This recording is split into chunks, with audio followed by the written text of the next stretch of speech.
Welcome. My name is Grandma Storm. I write stories for young adults. Today I am reading chapters 26 through 30 in my book, 146 BC. Chapter 26. Deborah dangled a flower above the kitten. The little tabby batted the blossom.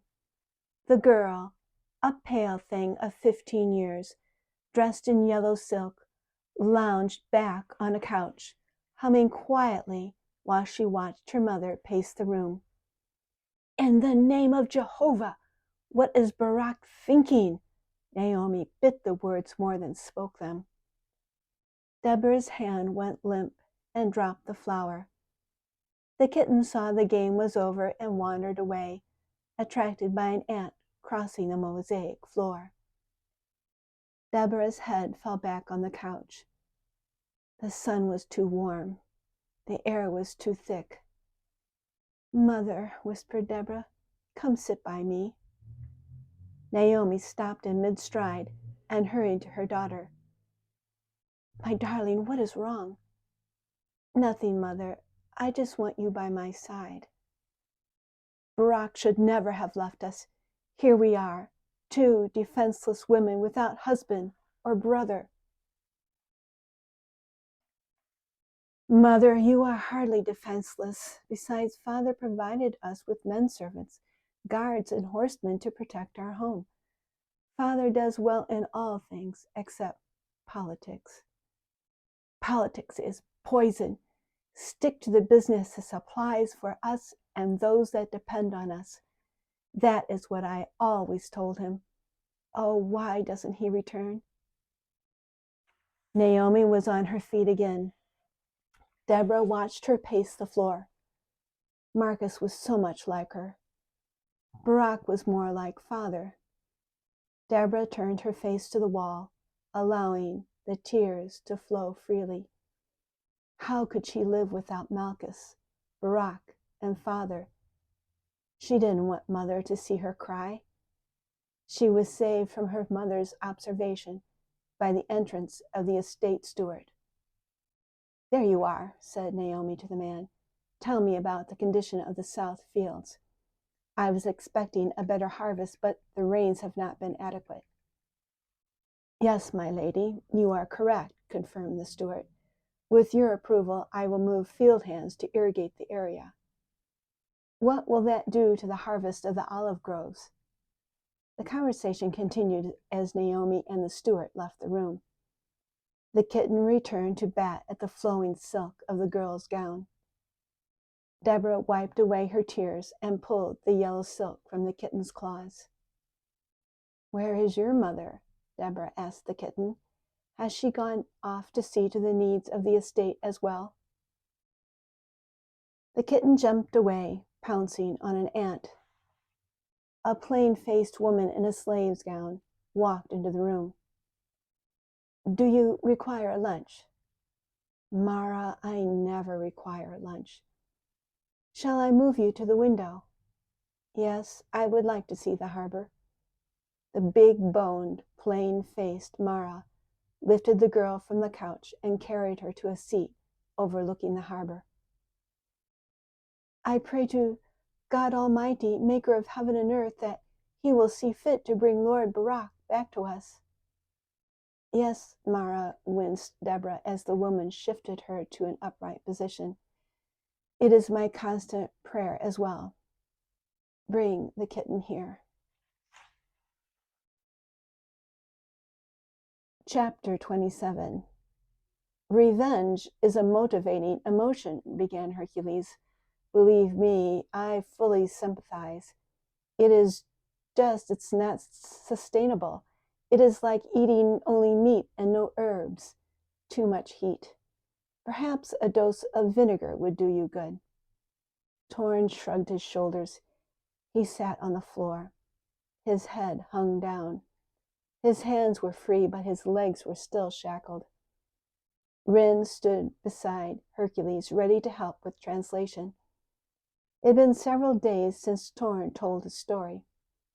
Hercules had stayed in the Northman's room. fed him every meal, and talked to him continually. The Greek discovered Torn knew more Punic than he first revealed. Hercules perceived Torn had done more than pull an oar in the galley. He had listened and learned. "Tell me," continued Hercules, "tell me about the crops of your home, about the animals you hunt. Tell me, and I will have Rin fetch you a nice bone to chew on." "Am I to be treated like a dog, begging for scraps and sitting at your feet?" "Well, frankly, yes," responded Hercules. "If you stop acting like a dog and behave as a man, I will treat you thus." Torn lifted his eyes. "I am not to be trusted." "I know that as well," responded the Greek, "but perhaps we can find a mutual understanding. You and Rin are from the farthest reaches of the earth. I find you both fascinating. From another world you have been lifted and plopped down in mine. I think of all the things happening all over the world at this very moment. Layers and layers of events are piling one upon another. I am given a glimpse of another world and wonder." Torn laughed.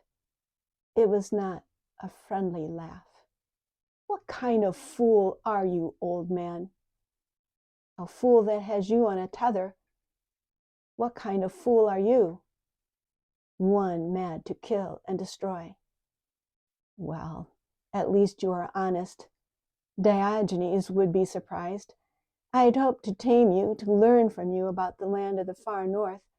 I wanted, with your words, to transport me there. I have books to write, you know, adding to the knowledge of the world, but it seems it is not to be. Tomorrow I will give you to the estate steward. He has been asking about you. The fields need more workers. A strong back can be tamed with whips and chains." Hercules struggled to his feet. Rin gave him her arm. "Wait," muttered Torn. Chapter 28. Burak's head bobbed above the water. Nicosi grabbed him by the hair before Burak sank again. Gasping, Burak's lungs filled with air. His eyes opened to a world of black swell and little else. "Grab the timber." Master obeyed slave as Burak reached for the wooden beam. Spitting seawater, Burak gasped, "What of the ship?" "Gone." Clinging to the timber, they waited for dawn. Faithfully the light of day came. The eternal sun moved across the sky, beating on their heads. On noon of the second day, a fishing boat pulled the men from the water. "What allegiance do you claim?" "Carthage," gasped Burak. "Well, that is the right answer," said the fisherman. "If you had said Rome, I'd have to throw you back in the sea." "Water. Do you have water?" "Yes, mate," answered the fisherman as he gave cups to Burak and Nicosi. "But tell me, how did you come to be in my fishing grounds?" "We sailed aboard a quinquereme bound from western Gaul to Carthage." "So the rumors are true. Warships are being built again. But where is it?" "It lies on the bottom. A Roman trireme sank her." Chapter 29. "Wait," repeated Torn. "It is true I am a fool, but better than most men, I understand the language of whip and chain. I will do as you say." "Unshackle him," ordered Hercules to a manservant. Rin fully expected Torn to run when released. Instead, the red-haired man stood and bowed to Hercules. "Old man," said Torn, "by the gods of my fathers, I swear to you I will tell you all you want to know. Then I will ask to go free." "We shall see," returned Hercules. "But first," added Torn, "you are not the only man who desires to understand faraway lands and peoples. Rin tells me you are a Greek. What is that? What is your story? Hercules laughed. I honor mutual inquiry. It is a long-standing tradition among the learned. I will tell you my story. Surprisingly, it is much like yours. Rin, fetch us wine and a tray of bread and figs. Returning, Rin found their red-haired galley slave and the old Greek sitting across from each other. Hercules was writing. Torn was watching. Rin distributed the food and drink. Hercules set aside his writing, asking for her to sit beside him. I waited for you, Rin. I want you to hear my story as well. The old man shifted to a spot in the sun and began his narrative. I was born and raised in the greatest city in the world, Athens. Imagine a city of great temples and wide markets. The atmosphere of the city was charged with a desire to learn and discuss anything and everything. As a lad, I was like a thirsty sponge. I soaked up every new thought. My father approved of my curiosity and determined I should study at the great library of Alexandria. Father joked that I would be the support of his old age. In my 13th year, I bade farewell to my mother, father, and oldest brother. I would return when I was 16. Although I did not know it then, I would never see them again. Then you do understand my sorrow, whispered Rin. Hercules nodded and continued. During the last year I was to stay at Alexandria, I received a letter from my brother. It stated that father had sailed on a ship to a distant colony on business and never returned. The letter also said mother died in sorrow. He said I should not return as all was lost, family, position, and wealth. He further advised no more funds would be sent for my support. I was to find employment as I could. What I did not learn till years later was that my brother lied. Father truly had sailed on business, but he and mother were alive and well, awaiting my return. His treachery went deeper. He produced letters supposedly from me, telling my parents I never intended to return. How their hearts must have broken over an ungrateful son. Lies, grumbled Torn, are best produced by loving brothers. I didn't learn the truth for years, continued Hercules. My sadness was tempered by philosophy. My mind was occupied by exploration of thought.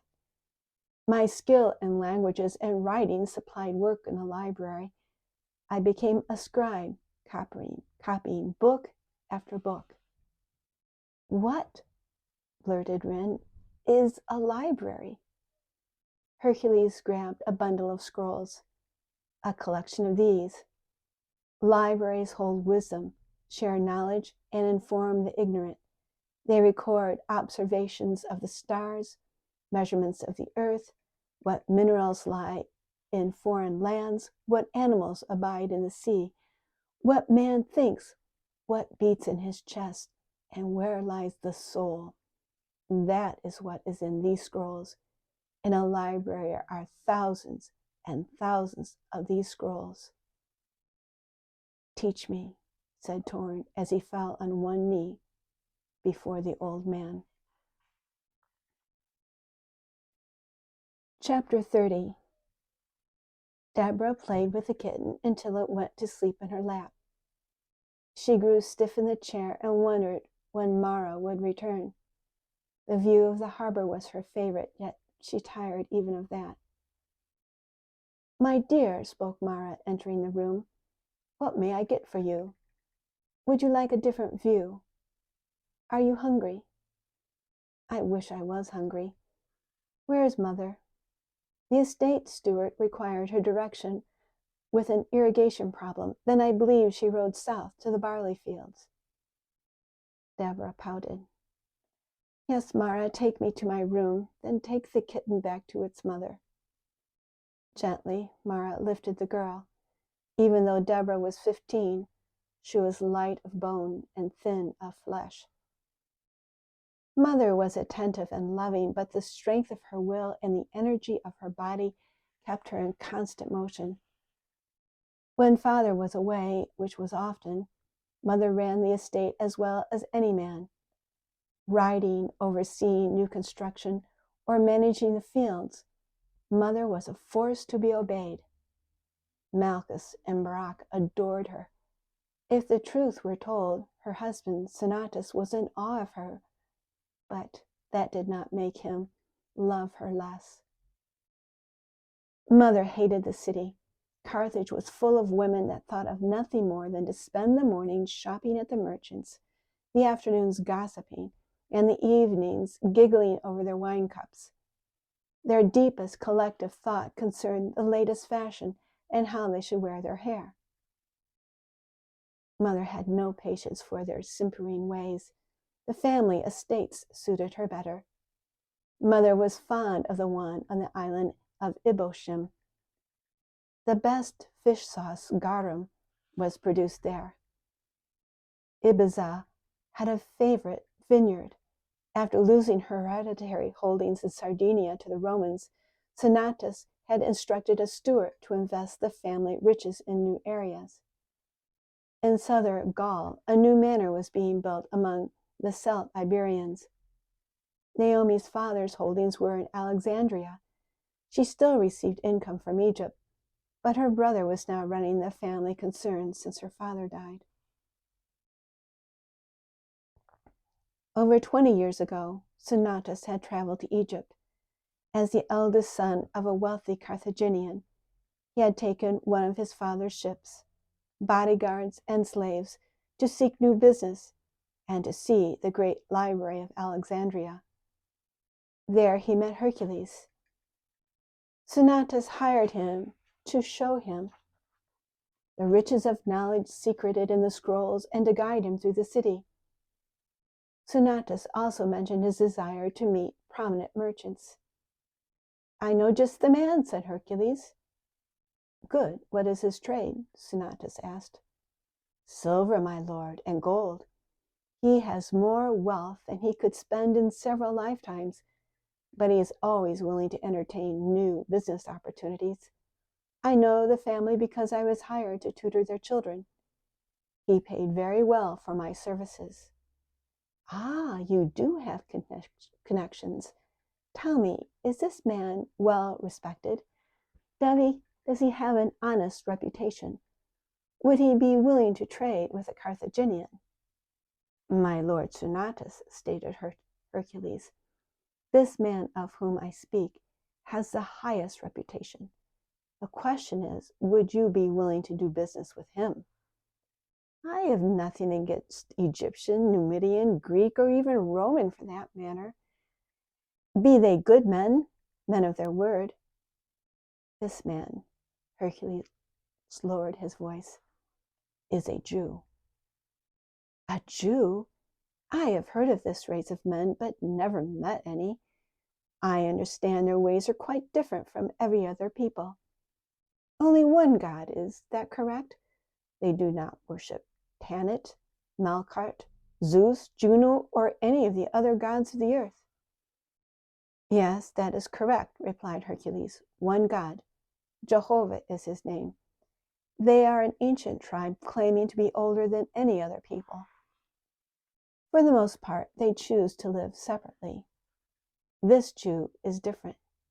Meshullam bar Barak is a man of his people, but also a man of this world. Just as I met you, I met him when he came to the library. Over the years, we became friends. He does not live in the Jewish quarter. His wealth has supplied the means to build a villa on the peninsula of Lochias overlooking the great harbor. Only the wealthiest and nobility live there. His villa is magnificent. At night, the fires of the lighthouse reflect upon its white marble, porticos, and verandas, turning his mansion to gold. He has a son your age as well." "I would like to meet this man and his son," commented Senatus. "You mentioned tutoring his children. I surmise you taught daughters as well as son?" "Yes, my lord Senatus, you listen carefully. There is only one son, but there is also a daughter, Naomi, a more spirited child, male or female, I have never met. It was she that insisted to be tutored alongside her brother. She is the brighter of the two and outpaces her brother in every subject. He is a good-natured boy, a loving brother, and does not mind his sister's brilliance. Her father, on the other hand, despairs for her. How we get her married to a good man. She has no interest in the duties of women. She is all action and no patience. She would rather ride a horse on the hunt than sit and sew. But I talk too much. Forgive me. With your permission and the permission of Meshullam bar Barak, I will arrange for a meeting." Senatus nodded. That night at his lodgings, as he watched the great lighthouse reflect its fire over the harbor of Alexandria, he wondered about Meshullam bar Barak, wealthy businessman and Jew. He wondered, too, about this Naomi. 3 days later, Hercules, Senatus, and his men were approaching the villa of Meshullam bar Barak when a girl astride a black Arabian nearly ran them down. "Naomi!" shouted Hercules in greeting. The girl reined the horse to a halt, hopped off her mount, slapped the Arabian on the rump, which sent the mare to its stable, and ran to the arms of Hercules. Loose black hair fell to her waist. Her flashing eyes danced with laughter. Senatus had never seen such a girl. She was as bright as the Egyptian sun and as free as the salty breeze blowing from the sea. At that moment, he knew he would move heaven and earth to claim her as his own. "Hercules, you have been away too long," sang the lovely Naomi. "That dusty library claims you, but I do too. Come with me. Introduce me to your friend. Let's take him to father. I'll tell Mara to make some dinner for his men in the kitchen." That was the introduction of the young and wealthy Senatus to the beautiful and wild Naomi. The story is not complicated. Before he left Alexandria for home, he obtained the blessing of Meshullam bar Barak to marry her. Before they returned as man and wife to his family estate, he rejected the traditional religion of Melkart to embrace the worship of Jehovah. Hercules had convinced him, for he too was a believer in the God of the Jews. The villa at Galmarth was the oldest and most beautiful of Senatus's hereditary estates. He liked the proximity to Carthage. Shipping business and politics often pulled him to the city, but it was far enough away to give Naomi the freedom she craved. There she birthed 2 sons, first Malchus, then Barak. Then there was Deborah. It was a difficult birth. After her, Naomi was never able to bear children again. Mara was with Deborah from her first breath. Naomi often said, without Mara, Deborah would have died. "Is there any news from Carthage?" inquired Deborah. "No, my dear," sighed Mara. "Is there anything new at all?" "Well," pondered Mara, "there has been talk of a new slave girl. Your brother brought her back with him from the journey to the north. She spends all her time with Hercules. Lord Barak gave her to him to study. He's writing down everything she says in a book. She must be interesting. Lately, a wild, red-haired man has come to Hercules' study as well." "Really?" "Yes. Oh, I forgot to mention This girl sings. Would you like to hear her?" "After the Sabbath. Bring her to me," replied Deborah.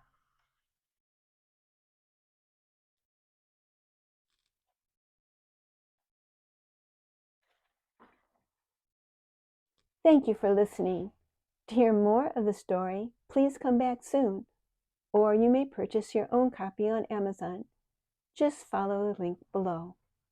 Until next time.